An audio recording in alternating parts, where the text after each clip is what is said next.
Well, the time is just gone 8:36 as we continue with this morning's broadcast and the edition of News in Views. Now, how many of us have heard of the term Francophone Africa? Now, this term refers to France, which we know with the colonization of the African continent. One of the major players on the African continent has been France, and it has obviously had a lot of influence, a dominant influence, for want of a better term. And this was once considered a geopolitical backyard for France. But we've seen the new awakening. We've seen this sweeping across the region, and France seems to be fighting back to regain lost ground. It is in trouble in Africa from a number of countries, and people in Africa are saying enough is enough. And we've seen it in the past, and I'm sure we will still see that French trying to exert their influence on the African continent, but more importantly, even to try and destabilize African countries that oppose its hegemony. And to put all of that into perspective, we are now joined by Ashraf Patel, research associate at the Institute for Global Dialogue. Ashraf, assalamu alaikum wa rahmatullahi wa barakatuh. Juma Mubarak to you and welcome. Walaikum salam, Inayat, and Juma Mubarak to you and listeners, and wishing all a successful 2025. Yes, Ashraf. In fact, Ashraf, it's actually very, very encouraging to see the decline of these colonial powers on the African continent. And as I mentioned, France being one of the major powers, a number of countries that fell under France, when they had colonized Africa. And now we're starting to see this influence actually diminish. And we've seen it notably in many, many countries where there have been changes in terms of government. We've seen military coups that have been taking place. And the reality, the truth, is now starting to surface, and France is actually feeling the pinch.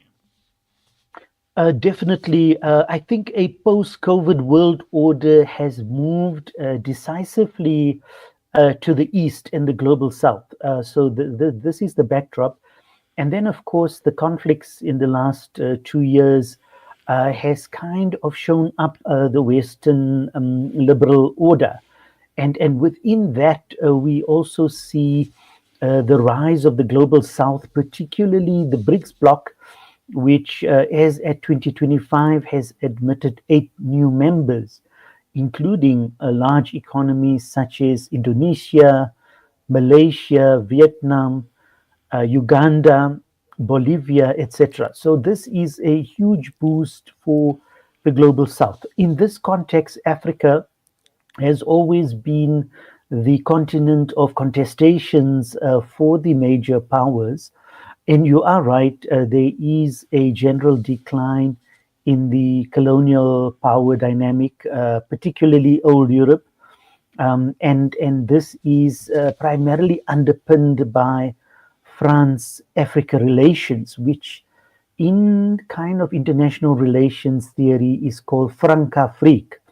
So Francafrique is a term in international relations that denote the kind of neo-colonial patronage relationship between France and Africa ironically, in a post-colonial order. And that has been sustained for the last 40 years plus. But you are right, there has been many disruptions in the last 2 years. Yes, and also I think throughout what we've seen, and particularly in the countries where France has been very, very influential, is the destabilization of these countries. We've always witnessed a very strong French military presence in a number of countries, and all of that, in fact, is starting to surface at this point in time. And once again, African leaders, the people on the continent, are actually getting to grips with the harsh reality and the damage of the French, in particular the military and their presence, and what this is actually meant for their countries and generally for the continent as a whole. Yes, quite interestingly, I mean, let us dissect the pillars of Francafrique ideology. So, while most of African nations have gained independence in the 60s and 70s, the French colonies had what is called symbolic independence, meaning that even after independence, nations like Senegal, Congo, Chad, Niger, etc., they've continued with the patrimonial relations with France, and it had four pillars. If we start with economic, firstly, their currencies, all their currencies were pegged to the CRA, the franc. So that ensured the commodity production and exports was in favor of France and Europe. The second was political, a whole series of political patronage where the French state, ironically, under the Fifth Republic post World War II, continued to have these relations that were modeled on very close knit families in the political elites in West Africa, from Emperor Bokassa in Central Africa Republic to the Ivory Coast, to dictators that have gone on for several decades with their families in power, all under the cover and patronage of the French Republic. All of them have had properties in France and resources looted from Africa, stashed away in France and Switzerland. So this model continued and in many ways continues today. Then a very powerful dynamic, which is not widely reported, is cultural colonization. And there, France has perfected the art where the political elite, the 10 15, or 15% in Africa, have really lived as de facto French within their nations, within their locals.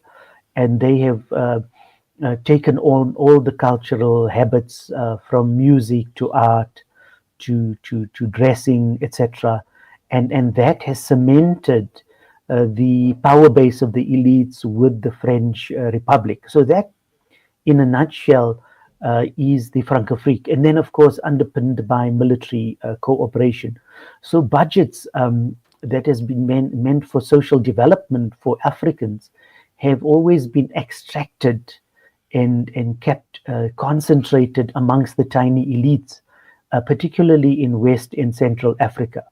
So this has been what is called Francafrique, but that has now been disrupted in the last 2 or 3 years with quite radical changes in governments.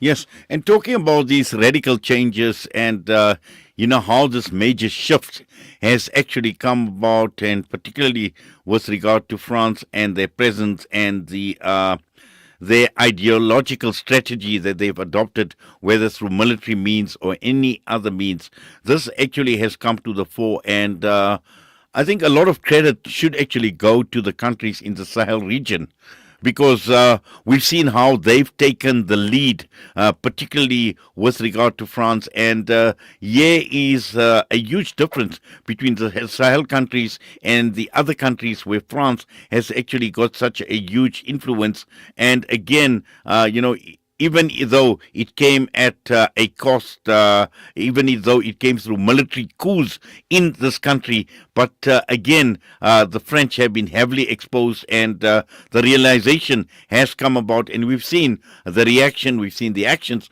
of the leaders of the Sahel countries towards France at this point in time. Definitely. West Africa, like most of Africa, is fast growing populations, large scale urbanization, and they face major challenges. Let's start with governance.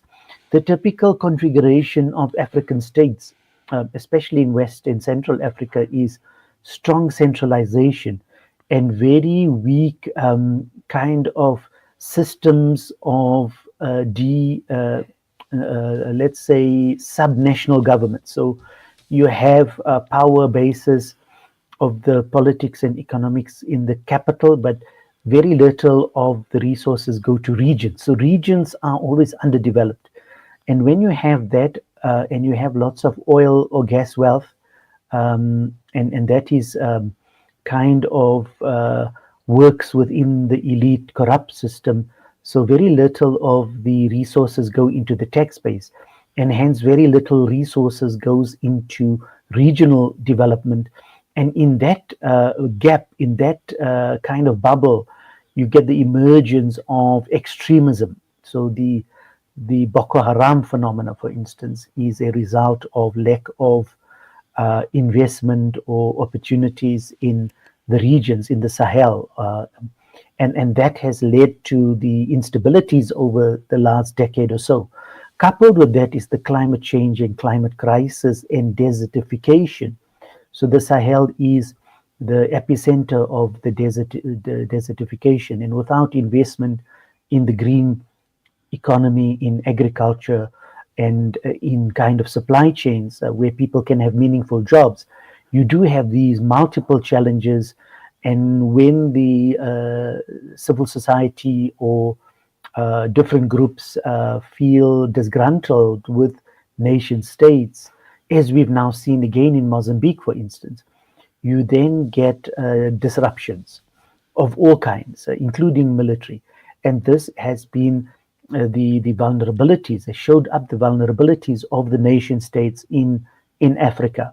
So that is the big challenge. And in economic terms, in IR terms, we call it the resource curse, meaning that although Africa is endowed with resources, minerals, oil, agriculture, it is a curse because of the contestation for those resources, which is often very violent and sadly has been kind of split amongst ethnic lines. Unfortunately, most of these conflicts also have the ethnic, linguistic, and religious divides, and that further exacerbates the problem of African development and sustainability. Yes, but also, Ashraf, I think what is important to understand is to what extent or to what level does France still have influence on the countries that it had colonized previously, and particularly countries where it has had influence, because we know it's had a number of strategies, whether it's been military strategies as well. But the key issue here is now we're learning, France talking about a renewed, constructed partnership with African nations. They're talking about a defense partnership. They speak about respecting the sovereignty of the African continent and the countries in Africa where they've had influence. Now, all of this actually put together again raises a question, can they be trusted? Because, these are obviously just fancy terms. We've seen in the past, I think one of the countries as well, to fight Ebola, you had to actually send in a military in Ebola instead of sending doctors. But what I'm saying is, this is now a country that has got a history of trickery, for want of a better term.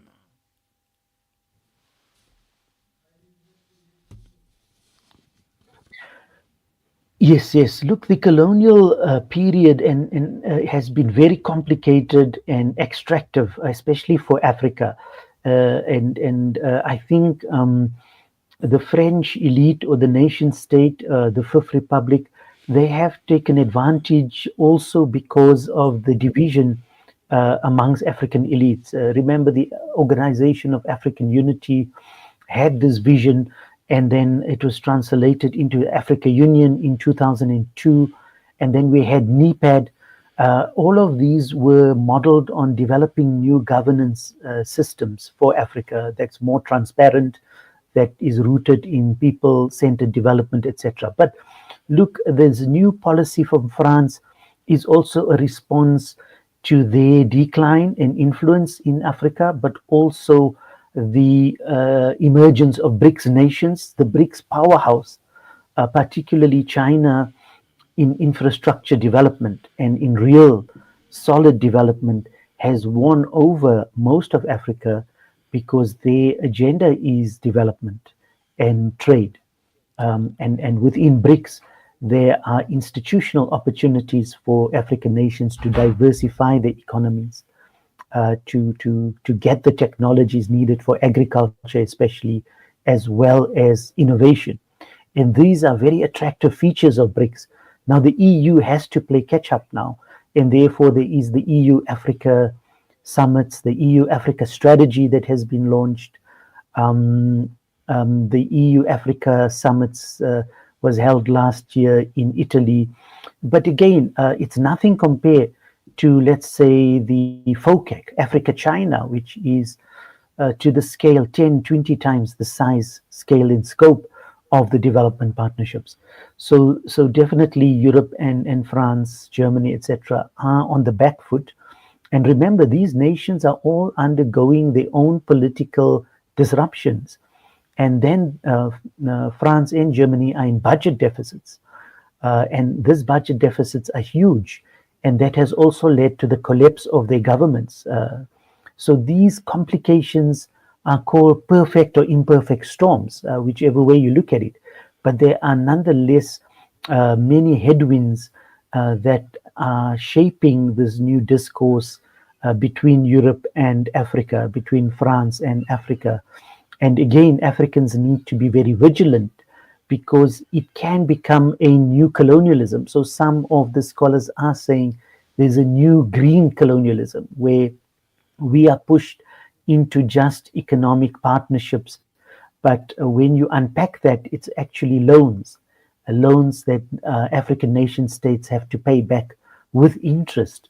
And on top of the Africa debt crisis, we're then going to have to get into the green debt crisis that's going to be amplified. So African policymakers and civil society need to be more vigilant on this new specter or the new green colonial model, which is also of concern. So, it needs lots of analysis to really put the African agenda and to protect the African sovereignty and agenda. Well, Ashraf, I hope we had time to do that analysis, and I know there's just so much more that one can actually unpack, but I'm sure over a period of time we will be unpacking a lot of this in a lot more detail. But for now, we thank you. We do appreciate you taking time out with us right here on Salam Media this morning. Have yourself a great Jummah, inshallah. Assalamu alaikum wa rahmatullahi wa barakatuh. Shukran. Wa alaikum salam wa rahmatullah. Ashraf Patel joining us this morning, and with that, a quick break. Coming up still, Maulana Ridwan Bayat, Project Help Coordinator at the Jamiatul Ulama KwaZulu-Natal, this morning with the Jummah Inspirations and the Nasiha.